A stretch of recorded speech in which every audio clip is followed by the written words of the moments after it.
just a small town girl living in a lonely world. Well, I know this is kind of weird and pushy, but would you like to have sex with me? I'm not a creep or a pervert, just a genuine guy.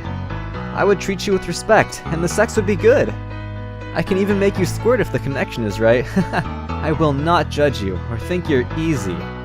So yeah, excuse me if I come across as a little uncalibrated, but I think you're attractive, so what do you think?